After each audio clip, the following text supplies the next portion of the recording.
বাংলাদেশে এখন যেন ঝড় বইছে, তুমুল ঝড় থামার নামই নিচ্ছে না। যেখানে আমাদের সাবেক সরকার শেখ হাসিনা ছিল মানুষের লাশের উপর পাড়া দিয়ে, রক্তে রঞ্জিত রঙিন পোশাক পরে কালো বিড়াল হয়ে বাংলাদেশকে ধ্বংস করে দিয়েছে, সেখানে ছাত্রদের আন্দোলনে নতুন কেউ যোগ দিল। আমরা তাদেরকে স্বাগতম জানানোর বদলে যে সরকার চলে গেছে তাকে নিয়ে পড়ে আছি।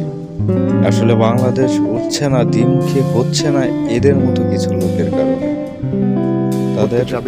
তাদের সব রিফর্ম আইডিয়া যে যুক্তিসঙ্গত অথবা অভিজ্ঞতা প্রসূত, ব্যাপারটা এরকম না। অনেকগুলো আবেগ প্রসূত হতে পারে। তাদের সব কিছুর অধিকার আছে, কয়েকটি অধিকার নাই। তার মধ্যে একটা হচ্ছে দেশের ক্ষতিকারক কোনো প্রস্তাব দেওয়ার অধিকার নাই।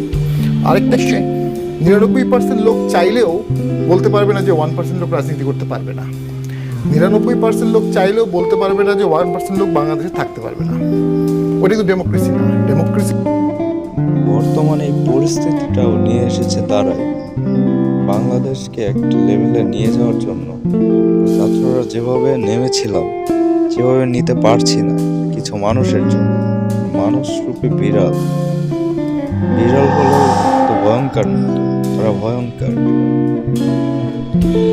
তারা রাজা হতে এসেছিল কিন্তু রাজ্যই ধ্বংস করে দিয়েছে। তারা কুত্তা রূপী সিংহ ছিল।